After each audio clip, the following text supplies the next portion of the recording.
नमस्कार मित्रांनो, लग्नानंतर होईलच प्रेम या मालिकेच्या आजच्या भागामध्ये मी तुम्हा सर्वांचे अगदी मनपूर्वक स्वागत करते. आजच्या भागामध्ये आपल्याला पाहायला मिळतं तर आता पार्थ म्हणू लागतो, जीवानंदिनी, हे सगळं काही खरंच खूप रिस्की आहे. आई म्हणते ते अगदी खरं आहे, प्लीज तुम्ही या सगळ्यामध्ये पडू नका. तर मान्यताई म्हणतात, तुम्हाला कळतं का रे तुमचं काय चाललंय? मला काहीच कळत नाही. म्हणजे प्रत्येक वेळी तुम्ही असं काहीतरी वागता की ज्यामुळे मला या सगळ्यामुळे टेन्शन येतं. तर काव्या म्हणते, नाही पण नंदिनीताई, मानलं पाहिजे तुला. म्हणजे मी जर त्या ठिकाणी असते तर. आता पार्थ म्हणतो, काय बोलताय तुम्ही? तर मान्यताई म्हणतात, काव्या काय चाललंय तुझं? झालं, तू अजून झाडावर चढव त्यांना. तर काव्या म्हणते, नाही आई, तसं काही नाहीये. असं काय करताय? जीवाचा मित्र होता ना तिथे, इन्स्पेक्टर. तर मान्यताई म्हणतात, हो, पण तो जर वेळेवर तिथे पोहोचलाच नसता तर. नंदिनी मान्यताईंना म्हणते, हो आई, तुमचा राग रास्त आहे, पण कितीतरी निष्पाप जीवांच्या जीवाचा प्रश्न होता. आणि आई, तुम्हीच मला सांगा, एखादा गुन्हा घडतोय तर मग आपण त्याकडे कानाडोळा कसा करायचा? तर मान्यताई म्हणतात, नंदिनी, मी अगोदरही सांगितलं की आपण सामान्य माणसं आहोत. तर नंदिनी म्हणते, आई, सामान्य माणसंच क्रांती घडवतात ना? आता काव्या मान्यताईंना शांत करते आणि म्हणू लागते, आई, आई, प्लीज तुम्ही शांत व्हा, प्लीज चिडू नका बरं आई. बाळ ऐकतंय सगळं काही, बाळाला सगळं काही ऐकू जातंय. बाळ काय म्हणत असेल, माझी आजी येता जाता सगळ्यांवर चिडतच असते, चिडकं बिंबाई नुसता. तर मान्यताई म्हणतात, करा, माझीच मस्करी करा.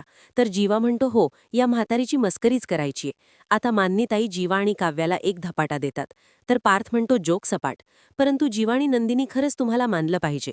म्हणजे रक्ताचं किंवा ओळखीचं कुठलंही नातं नसताना तुम्ही त्या माणसांच्या तावडीतून इतक्या मुलांची सुटका केलीत.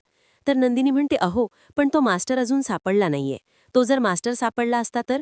जीवा म्हणतो, सापडेल, सगळं काही नीट होईल. पण तुला आता आरामाची गरज आहे. डॉक्टर काय म्हणाले आहेत की तुला आराम करणं गरजेचं आहे. नंदिनीच्या डोक्यात मात्र फक्त त्या मास्टरचा विचार चालू असतो.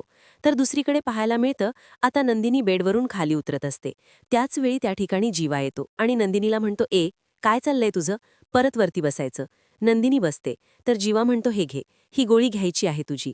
नंदिनी मी म्हणते की नाही, नको, आत्ता नको, मी नंतर घेईन ना. जीवा म्हणतो, तुझ्या नंतरला ना खूप अंतर असतं. नंदिनी म्हणते, नाही, तसं काही नाहीये. तुम्ही माझं ऐकणार नाहीयेत का? जीवा म्हणतो, नाही, या बाबतीत मी तुझं अजिबात ऐकणार नाही किंवा कोणाचंच नाही. आता नंदिनी गोळी खाते आणि जीवाला म्हणते, आता मी येऊ, खूप कामं बाकी आहेत. आपल्या सकाळच्या नाश्त्याची तयारी करून ठेवायची आहे, डाएट प्लॅनची तयारी करून ठेवायची आहे, भरपूर कामं आहेत, येते मी. जीवा म्हणतो, तुला नक्की चावी कोण मारतं ग? म्हणजे सकाळी उठल्यापासून मला ही कामं करायची आहेत, मला ती कामं करायची आहेत. अगं, सकाळी उठल्यापासून घरात फक्त गरागर फिरत असतेस, अगदी बाहुलीप्रमाणे. तर नंदिनी म्हणते, कोण? म्हणजे मला चावी मारणारी व्यक्ती माझ्या समोरच आहे, माझा जीवा नावाचा बाहुला. तर जीवा हसू लागतो. नंदिनी म्हणते, पसारेवाला. तर त्यानंतर शिवा नंदिनीला म्हणतो, ऐक ना, अजूनही मला तो दिवस आठवतोय जेव्हा तुझा फोन हरवला होता आणि तुम्हाला सांगितलं होतंस की मला जरा फोन लावा बरं. नंदिनी म्हणते, आणि त्यावेळी तुमच्याकडे माझा नंबरच नव्हता. जीवा म्हणतो, त्यावेळी एवढी चिडली होतीस ना तू, मग मी माझ्या फोनवरून तुझा नंबर डायल केला. नंदिनी म्हणते, हो का? आणि मग कोण वैतागलं होतं? आता दोघांनाही तो प्रसंग आठवतो. जीवाने नंदिनीचा नंबर आपल्या मोबाईलमध्ये चकाचक बाई म्हणून सेव्ह केलेला असतो. नंदिनी पाहते आणि म्हणते, चकाचक बाई. तर जीवा म्हणतो, हो, तुला माझी ही खोली सतत आवरायची असते ना, म्हणून आजपासून तू चकाचक बाई. तर नंदिनी ते सर्व क्षण आठवतात जीवाला म्हणते, खरंच किती छान क्षण होते ना ते, खूप छान दिवस होते ते. जीवा म्हणतो, हो, खरंच खूप छान दिवस होते. पण मी काय म्हणतोय, आता मी माझ्या बायकोचा नंबर बायको किंवा नंदू डार्लिंग असा सेव्ह करू का? नंदिनी म्हणते, नाही, अजिबात नाही. आपल्या बायकोचा नंबर डार्लिंग किंवा बायको असं सेव्ह करणारे भरपूर जण असतात, पण तुमच्यासारखं चकाचक बाई म्हणणारं दुसरं कोणीच नाही. माझा पसारेवाला मला खूप आवडतो, अगदी कसाही असला तरी. आता जीवा नंदिनीचा कान पकडतो आणि म्हणतो, कसाही असला तरी म्हणजे काय? नाही, चालती हो आता. आता जायचं आणि आपलं डाएट फूडचं आहे ना जे काही प्लॅन, ते पूर्ण करून यायचं. आता हीच तुला पनिशमेंट. आणि जीवाने नंदिनीला मस्त शिक्षा दिलेली असते. जीवा थोडा रुसून बसतो.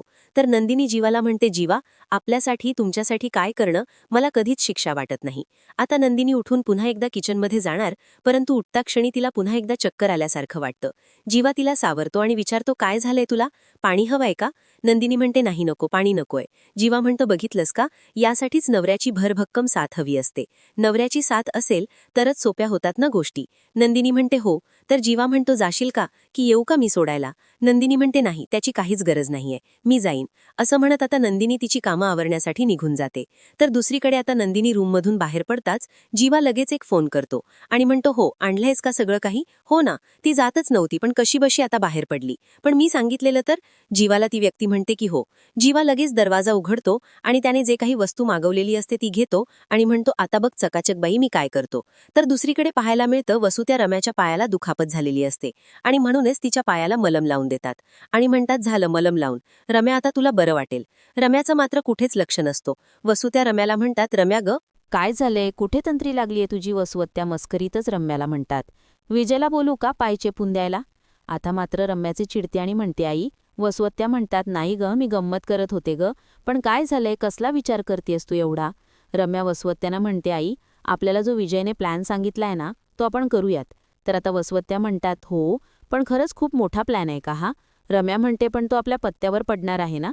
तर वसवत्त्या म्हणतात, पत्त्यावर पडणार आहे म्हणजे काय? पडणारच आहे. अगं, आत्तापर्यंत आपण जे काय प्लॅन केलेत ना, त्याला मस्त तडका लागेल.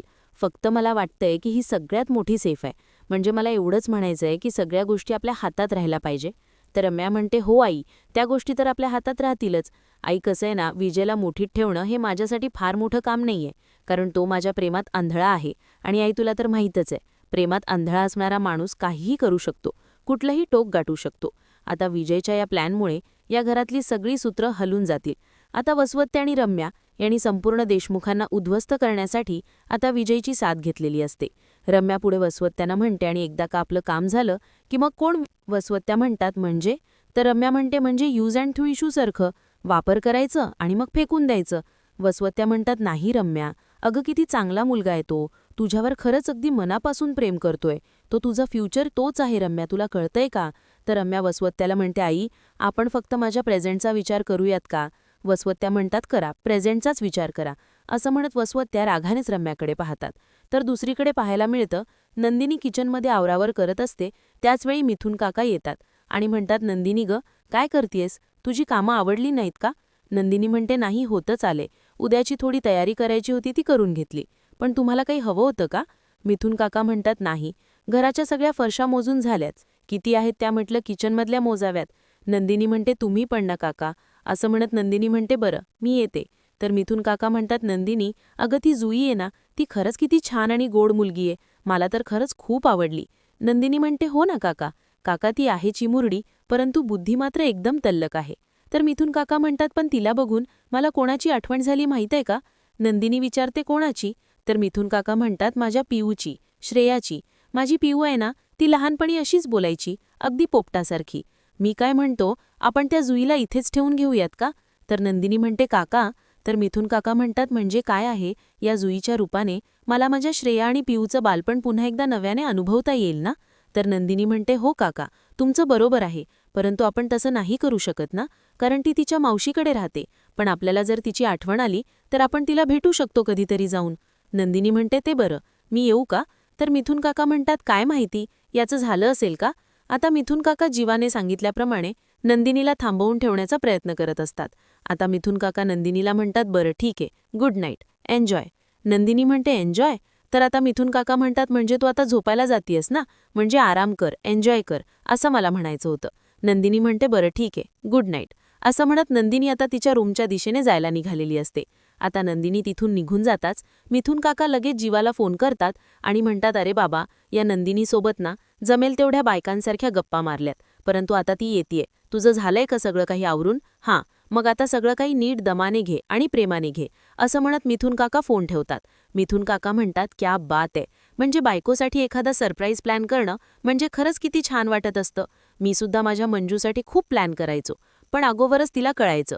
पण माझा जिगर आहे ना, हे सगळं काही करतो ते पाहून आय लाईक दिस. असं म्हणत मिथून काका खूप खुश होतात. आता जीवाने नंदिनीसाठी खूप छान सरप्राईज प्लॅन केलेलं असतं. संपूर्ण रूम सजवलेली असते आणि त्याचवेळी नंदिनी येते आणि दरवाजा वाजवत म्हणते, जीवा, अहो दरवाजा उघडा. जीवा म्हणतो, हो आलो आलो. नंदिनी म्हणते, अहो पण तुम्ही दार का लावलायत? जीवा म्हणतो, हो आलो ना मी. असं म्हणत आता जीवा दरवाजा उघडतो आणि नंदिनी ज्यावेळी आतमध्ये पाऊल टाकते त्यावेळी ती खूप भारावून जाते. नंदिनी म्हणते, जीवा, हे काय आहे? खरंच किती छान आहे ना? जीवा म्हणतो, तुझ्यासाठी सरप्राईज प्लॅन, आवडलं का तुझा? नंदिनी म्हणते, हो खूप आवडलंय. नंदिनी जीवाचं कौतुक करत म्हणते, अरे वा, जेमिस देशमुख आज जास्तच फॉर्ममध्ये दिसत आहेत. जीवा म्हणतो हो ना, म्हणजे आता सगळं काही नीट झालंच आहे. डॉक्टरसुद्धा म्हणालेत की काळजी करायचं कारणच नाहीये. आता आपण लग्नानंतर खूप वेळ एकत्र घालवला. त्याचा रिझल्ट येईल तेव्हा येईल, परंतु तोपर्यंत सगळंच का बांधून ठेवावं? आता नंदिनी जीवाला धपाटा घालते. जीवा म्हणतो काय झालं नंदिनी? नंदिनी म्हणते तुम्ही कधी काय आणि काय बोलाल ना, त्याचं खरंच काही नेम नाही. जीवा म्हणतो खरंच सांगतोय मी. पण हे बघ, तुझ्यासाठी मी खूप वाट बघितली. बस आता चल. नंदिनी म्हणते 1 मिनिट, हे सगळं काही मिथुन काकांना माहीत होतं का? म्हणजे तेव्हाच ते मला म्हणत होते एन्जॉय कर वगैरे. मी खरं तर तोच विचार करतीये की मिथुन काका माझ्यासोबत एवढा वेळ का बोलत बसलेत. परंतु या प्रश्नाचं उत्तर मला आत्ता कळतंय की मिथुन काका माझ्यासोबत एवढा वेळ गप्पा का मारत होते. तुम्ही इथे तयारी करत होता म्हणून त्यांनी मला बोलण्यात गुंतवून ठेवलं का? तर जीवा खूप गोष्टी मला सहन करण्याच्या पलीकडे होत्या, परंतु तू माझ्यासोबत होतास. तू मला या सगळ्या गोष्टींची जाणीव करून दिलीस. पण विजय, आता माझे पेशन्स संपलेत रे, आणि सगळे रस्तेही संपलेत. पण आता बस, मी आता ठरवलं आहे की परतीचे दोर कापून टाकायचेत.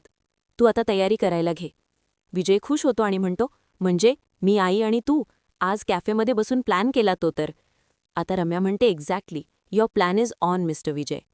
आता विजय खुश होतो आणि म्हणू लागतो, आता तू बघ, मी येतोय ना मग मग आता आणि धुरळा एकत्रच करू. रम्या खुश होती आणि म्हणते ओके. असं म्हणत रम्या फोन ठेवते. तर दुसरीकडे विजय, तोही या सगळ्यामुळे खूप खुश असतो. रम्या इथे मोठमोठ्याने हसू लागते आणि म्हणते, आणि धुरळा. तर दुसरीकडे जीवा नंदिनीला म्हणतो, काय मग, कसं वाटतंय आज वडापाव खाल्ल्यानंतर? नंदिनी म्हणते, खरंच खूप मस्त. म्हणजे कसं सांगू तुम्हाला, खूप काळ आपल्या मोहापासून दूर राहिल्यानंतर जो काही आपल्याला आनंद मिळतो ना, तसा अगदी वाटते. खरंच खूप छान वाटतंय. आता जीवा आणि नंदिनी वडापाव एन्जॉय करत असतात आणि त्याचवेळी दरवाजा वाजवला जातो. नंदिनी जीवाच्या हातात आपल्या हातातील वडापाव देते आणि दरवाजा उघडण्यासाठी जाते. दरवाजा उघडून पाहते तर त्या ठिकाणी मानिनीताई आलेले असतात. नंदिनी म्हणते, आई, तुम्ही या ना, आत या. आता मानिनीताई ते सगळं डेकोरेशन पाहतात आणि म्हणतात, सॉरी, मी तुम्हाला डिस्टर्ब केलं असेल ना, पण सॉरी. नंदिनी, अगं त्याचं काय झालंय म्हणजे हे आपला चार्जर मित्राच्या बॅगमध्ये ठेवून तिथेच विसरून आले आहेत आणि आता माझा चार्जर बळकावून बसले आहेत. मग माझ्या मोबाईलची बॅटरी फक्त 2% आहे गं, आणि तुझ्याच मोबाईलचा चार्जर माझ्या मोबाईलला लागतो, म्हणून म्हटलं तुझा चार्जर घेऊन यावा. देशील का मला? नंदिनी म्हणते, हो आई, त्या खानात आहे, मी घेऊन येते. असं म्हणत नंदिनी आता चार्जर आणण्यासाठी जाते. तर इथे मानिनीताई म्हणतात, जीवा, छान. परंतु जीवा काहीच बोलत नसतो. जीवा असा गाल फुगवून बसलेला असतो. मानिनीताई म्हणतात, तुला काय झालंय, असा गाल फुगवून का बसलायस जीवा? अरे स्वतःकडे लक्ष दे, नाही तर असं व्हायचं, नंदिनी तिची तब्येत मेंटेन करेल आणि ती बारीक होईल आणि तू मात्र असा फुगा होऊन बसशील. तरीसुद्धा जीवा काही हसत नसतो. मानिनीताई म्हणतात, तुला हसायला येत नाहीये का जीवा? काय झालंय?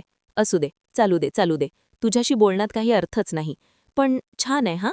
असं म्हणत मानिनीताई बाहेर पडणार, पुन्हा एकदा मागे फेरी मारतात आणि म्हणतात, कसला तरी खमंग वास येतोय. नंदिनी म्हणते, खमंग? मानिनीताई म्हणतात, हो, समोसा किंवा वडापाव असाच काहीतरी वास आहे. तर मानिनीताई म्हणतात, कुणी आणलंय का? नंदिनी म्हणते, नाही आई, त्याचं काय झालं, मगाशी मिथुन काका खात होते. खाता खाता रूममध्ये आले, त्यामुळे कदाचित रूममध्ये वास राहिला असेल. तर आता मानिनीताई म्हणतात, त्यांचं ना काही असतं. मिथुन भाऊजींना सांगायला हवं, रात्री अपरात्री असं काही खाऊ नका. जीवा, अरे काकाकडे लक्ष दे. तर मानिनीताई म्हणतात, अरे ठीक आहे, तुमचं चालू दे, मी येते. आणि जीवा, तुझं काय चाललंय ना ते चालू दे. असं म्हणत मानिनीताई निघून जातात. नंदिनी लगेच दरवाजा बंद करून घेते आणि जीवा पटापट वडापाव खात असतो. नंदिनी म्हणते, जीवा, काय चाललंय हे? जीवा म्हणतो, खरंच, म्हणजे कितीतरी वर्षानंतर असं काहीतरी करताना खरंच खूप मज्जा आली, खूप छान वाटलं हा. नंदिनी म्हणते, जीवा, तुम्ही पण ना? असं म्हणत जीवा आता हा दिवस खरंच खूप एन्जॉय करत असतो. तर नंदिनी म्हणते, जीवा, मला सुद्धा हा दिवस खूप छान वाटला. आजचा दिवस किती छान गेलाय ना आपला? जीवा म्हणतो, हो ना, म्हणजे आयुष्यात काही घडतच नव्हतं, सनसनाटी असं काही होतच नव्हतं, पण आज खूप दिवसांनी खूप बरं वाटलंय मला. तर नंदिनी जीवाला म्हणते, मी काय म्हणते की मला अजून एक वडापाव? जीवा म्हणतो, आहे ना. असं म्हणत आता जीवा नंदिनीला वडापाव देतो. नंदिनीला वडापाव भयंकर आवडत असतो आणि तीच पार्टी आज जीवाने ठेवलेली असते. आणि दोघंही तो दिवस ती रात्र खूप छान एन्जॉय करतात. तर दुसऱ्या दिवशी आपल्याला पाहायला मिळतं, मिथुन काका ब्रेकफास्ट करत असतात आणि त्याचवेळी पार्थ येतो आणि म्हणतो, गुड मॉर्निंग काका. तर आता मिथुन काका म्हणतात, व्हेरी गुड मॉर्निंग हां, घे टोस्ट, फ्रीस्टाईल. पार्थ म्हणतो, फ्रीस्टाईल? तर मिथुन काका म्हणतात, हो अरे, मोजवाप नाहीये त्याला, भरपूर असा मस्का लावून ठेवलेला आहे, घे तुला. असं म्हणत पार्थला टोस्ट देतात आणि त्याचवेळी मानिनीताई सर्वांसाठी चहा घेऊन येतात. मानिनीताई म्हणतात, काय रे, काव्या येते का ब्रेकफास्टसाठी? तर पार्थ म्हणतो, इतक्यात येतील असं वाटत नाहीयेत, कारण काल रात्री त्यांनी भरपूर अभ्यास केला आहे. मानिनीताई म्हणतात, काव्याने अचानकच इतका भरपूर अभ्यास करायला सुरुवात केली, त्यामुळे मला तर तिचं खरंच प्रचंड कौतुक वाटतंय. पण पार्थ, तिला सांगा का, काळजी घे गा बाई, कारण ॲसिडिटी ही तर आधीच पुजलेली असते प्रेग्नंट बाईच्या पाठीशी, आणि त्यात ती जागरण करते, त्यामुळे उगाच वादायला नको. तर पार्थ म्हणतो, आई मी त्यांना बऱ्याचदा सांगण्याचा प्रयत्न केला, तसा प्रयत्नही केला, पण त्यांचं डेडिकेशन पाहिलं ना की मग मात्र मला काहीच सुचत नाही. मिथुन काका म्हणतात, कसं सुचणार, आधीच बायको पुढे काही न सुचणं हे तर नवऱ्याच्या पाचवीलाच पुजलेलं असतं. आता मात्र पार्थ आणि मानिनीताई हसू लागतात. मानिनीताई म्हणतात, असं काही नाहीये. तर पार्थ म्हणतो, डोंट वरी, मी काळजी घेईन त्यांची. आणि त्याचवेळी पार्थला फोन आलेला असतो. पार्थ चिडतो आणि म्हणतो, यासाठी तुम्ही मला फोन केलाय? यासाठी आपल्या ऑफिसमध्ये माणसं आहेत ना? आता प्रेझेंटेशन कसं द्यायचं हे सुद्धा आता मला तुम्हाला मीच सांगायचं आहे का? म्हणजे क्लायंट प्रेझेंटेशन याकडे सुद्धा मीच लक्ष द्यायचं आहे का? पार्थ म्हणतो, व्हॉट? मेल? एक मिनिट, मी चेक करतो. असं म्हणत पार्थ आता त्याचा मेल चेक करतो. मानिनीताई म्हणतात, काय रे, काय झालंय? तर पार्थ चिडतो आणि म्हणतो, ही रम्या ना रोज नव्याने काहीतरी नाटकं करत असते, मला सुखाने जगू द्यायचं नाही असं तिने ठरवलंच आहे. मानिनीताई म्हणतात, पार्थ शांत हो, आता काय केलंय त्या रम्याने? तर आता पार्थ म्हणू लागतो,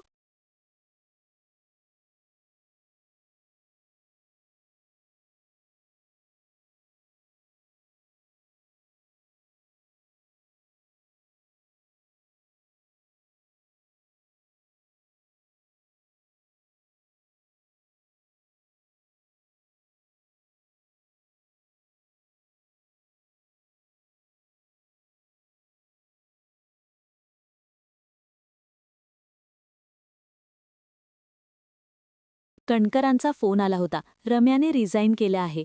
आता हे ऐकल्यानंतर घरातील सर्वांनाच धक्का बसतो. पार्थ म्हणतो, एकाच घरात राहतो ना आपण, मग समोरासमोर येऊन सांगायचं. मेसेज करायचं नाही, पण ईमेल केला आहे. आणि तो सुद्धा कुठे? ऑफिसच्या वेबसाईटवर. पण तिचं पण बरोबर आहे, कारण तिला हे चांगलंच माहीत आहे की मी ऑफिसला गेल्याशिवाय मेल ओपन करत नाही. आणि म्हणूनच तिने ही सगळी नाटकं केली आहेत. मान्यताई म्हणतात, हो पण झालं का हिला अचानक? तर पार्थ म्हणतो, पण याचं उत्तर आता तीच देऊ शकते. तर दुसरीकडे जीवा तयार होत असतो. नंदिनी तिची कामं आवडत असते. तर जीवा म्हणतो, ए नंदिनी, काल किती मज्जा आली ना, म्हणजे गारेगार एसीमध्ये गरमागरम वडापाव, हिरवी चटणी, लाल मिरची आणि त्यानंतर तो वाफाळता चहा. मी काय म्हणतो, आज पुन्हा एकदा? तर नंदिनी म्हणते, नाहीये अहो, काय चाललंय हे, पुन्हा पुन्हा तेच नाही करायचं. आणि मग काय उपयोग आहे वर्कआउटचा? जीवा म्हणतो, ठीक आहे, पण बघ ना, म्हणजे आपली प्रत्येक रात्र ही खास आणि छानच गेली. पण कालची जी रात्र होती आणि तो वडापाव नेक्स्ट लेवलचा होता, कालचा दिवस? तर नंदिनी म्हणते, हो, हे मात्र खरं आहे. तर आता नंदिनी म्हणते, पण खरं सांगू का, सगळ्यात खरी गंमत तर आई आल्या त्याच वेळी आली. खरंच छान गंमत आली. तर जीवा म्हणतो, हो ना. आता पार्थ मोठमोठ्याने रम्याला हाका मारत असतो, परंतु रम्या काही ओ देत नसते. आणि आता हा आवाज जीवापर्यंत जातो. जीवा म्हणतो, एक मिनिट, हा आवाज दादाचा आहे ना? मग तो रम्याच्या नावाने एवढ्या मोठमोठ्याने का ओरडतोय? काय झालं असेल? एक मिनिट, मी बघून येतो, असं म्हणत जीवा तिथून निघून जातो. तर इकडे नंदिनीला कोरड्या उलट्या होऊ लागतात. तर इकडे पार्थ मात्र भयंकर चिडलेला असतो. तो रम्याला आवाज देत असतो. मान्यताई पार्थला शांत करत म्हणतात, पार्थ माझा ऐक, तू शांत हो, उगत सकाळी सकाळी तमाशा नको करूस. तर पार्थ म्हणतो, आई, मला ही गोष्ट जाणून घ्यायचीच आहे की रम्याने असं का केलं आहे. जेव्हा पार्थ जीवाला विचारतो, दादा काय झालंय? तर पार्थ म्हणतो, कळेल आता. वसुवत्या येताच पार्थ विचारतो, रम्या कुठे आहे? वसुवत्या म्हणतात, मला काय माहीत, सकाळी म्हणाली की मी बाहेर जाऊन येतेय आणि कुठेतरी गेली. मला कुठे गेली हे खरंच माहीत नाहीये. परंतु पार्थ, मी तर आज पहिल्यांदा बघतेय की सकाळी सकाळीच तुला रम्याची कशी काय आठवण झाली. तर पार्थ म्हणतो, रम्याने रिझाईन केलंय. आणि हो, ते सुद्धा मेल करून सांगितलं आहे. जीवा म्हणतो, काय, कशासाठी? वसुवत्या म्हणतात, हो, का बरं झालं, खरंच लवकर तिला चांगली बुद्धी आली. तर आता पार्थ म्हणतो, तुम्हाला आनंद होतोय का? जीवा म्हणतो, आत्या, अगं तुला कळतंय का, हे किती अनप्रोफेशनल वागणं आहे. तर आता वसुवत्या म्हणतात, हे बघ, मला यातलं सगळंच काही कळत नाही, परंतु एक मात्र नक्की की तिने जे काही केलं आहे ना, ते योग्यच केलं. तर आता जीवा आणि पार्थ एकमेकांकडे पाहू लागतात. मान्यताई म्हणतात, वसुताई, अहो रिझाईन करण्याअगोदर कळवायला हवं असं नाही का वाटत तुम्हाला? तर वसुवत्या म्हणतात, अगं, पार्थ म्हणतोय ना की तिने मेल केला आहे, मग झालं की अजून काय सांगायला हवं? तर जीवा म्हणतो, अगं, पण आपण एकाच घरात राहतोय ना, मग तोंडाने नाही का सांगू शकत? तर पार्थ म्हणतो एक्झॅक्टली, आणि तिला जर एम्प्लॉईप्रमाणे जर वागायचंच होतं तर 1 महिन्याच्या नोटीस पिरियड द्यायचा होता आणि त्यानंतर तिने रिझाईन द्यायला हवं होतं. हे असं न सांगता आता पार्थ पुढे काही बोलणार तर वसुआत्या म्हणतात, नाही नाही पार्थ, तू तर काही बोलूच नकोस ना, तू तुझ्या आयुष्यात तिला स्पेशल जागा दिलीस ना ऑफिसमध्ये. तर वसुआत्यांना आता पार्थ म्हणतो, काय आहे ना वसुआत्या, तू पर्सनल आणि प्रोफेशनल लाईफ एकत्र करतेस. माझं फक्त इतकंच म्हणणं आहे की तिला जर जॉब सोडायचा होता तर रम्याने तसं कळवायला हवं होतं. वसुआत्या म्हणतात, पण तू कधी तिला सिरियसली घेतलायस? नाही. तू आठवून बघ पार्थ, तू शेवटचं कधी तिच्याशी चांगला वागला होतास? कधी तिच्याशी बरं बोलला होतास? आठवतंय का? नाही ना? मग तसंही ती संज्ञा नाही. त्यामुळे तिला जे वाटतं ते तिने केलं. आणि मला काय वाटतंय पार्थ, तुझी जर ऑफिसची कामं इतकीच अडली असतील ना, तर काही माणसं रिकामटेकडी डिटेक्टिव्हगिरी करत फिरतात ना, त्यांना लाव ना कामाला. असं म्हणत वसुआत्या जीवाकडे पाहतात. वसुआत्या तिथून निघून जातात. तर जीवा पार्थला म्हणतो, दादा सोड ना, नको उगाच लोड घेऊस, मी आहे ना, आपण दोघं मिळून हे सगळं काही सॉल्व्ह करू. तर मान्यताही म्हणतात, या दोघींचं काय करायचं ना मला तर काहीच कळत नाहीये. रोज उठून नवीन त्रास आहे. पण नाही, आता बस झालं. आता हे आले ना तर यांनाच हे सगळं काही सांभाळायला सांगते. मिथुन काका म्हणतात, वहिनी तुम्ही नका टेन्शन घेऊ, तुम्ही शांत व्हा. ते म्हणतात ना, रोजचं मडं आणि त्याला कोण रडं, सगळेच तुम्ही शांत व्हा. जीवा चल आपण नाश्त्याचं बघू. असं म्हणत मिथुन काका आणि जीवा तिथून निघून जातात. तर पार्थला पुन्हा फोन येतो. पार्थ म्हणतो, हो कळलंय मला. असं म्हणत पार्थ फोन ठेवतो आणि मान्यताईंना म्हणतो, पण ही रम्या कुठे आहे? आता सगळ्यांनाच रम्याच्या या वागण्यामुळे त्रास होत असतो. तर दुसरीकडे नंदिनी आरशासमोर उभी राहते आणि तिला तिचे प्रत्येक क्षण आठवत असतात. आपण आई होऊ शकत नाही म्हणून तिचे आलेले प्रत्येक ते रिपोर्ट तिच्या डोळ्यासमोर असतात. परंतु त्याच वेळी नंदिनीला जीवाचे आधार देणारे ते शब्द आठवतात की आपण आपल्या विल पॉवरने आपल्या बाळाला या जगात, त्या जगातून या जगात आणणार आहोत. नंदिनीला आता जुईचं बोलणं आठवतं, जी बाय एवढ्या पोरांचा जीव वाचवते ती आई झाल्याबिगर राहणार आहे का तू? तू आई होशील आणि तीही 1 नंबर. तर येणाऱ्या पुढील भागामध्ये आपल्याला पाहायला मिळतं, जीवा नंदिनीला उचलून घेऊन येतो आणि म्हणतो, हत्तीवरून साखर वाटा, माझी बायको आई होणार आहे. तर मान्यताई म्हणतात, खरंच किती छान गोष्ट आहे आणि किती आनंदाची बातमी आहे. आता या घराला कुणाचीच नजर नको लागायला. तर त्याच वेळी आता रम्या आड ओलांडते आणि म्हणू लागते, लागणार म्हणजे आम्हालाही पेढे वाटावे लागणार, कारण आता आमचं लग्न झालं आहे आणि आम्ही सुद्धा इथेच राहणार. आता हे ऐकल्यानंतर घरातील सर्वांनाच धक्का बसतो. आता या सगळ्यावर नंदिनी आणि काव्या कशाप्रकारे मार्ग काढतील हे पाहणं अतिशय रंजक ठरणार आहे. मित्रांनो, अशाच मालिकांचे नवनवीन अपडेट पाहण्यासाठी चॅनलला नक्कीच सबस्क्राईब करा.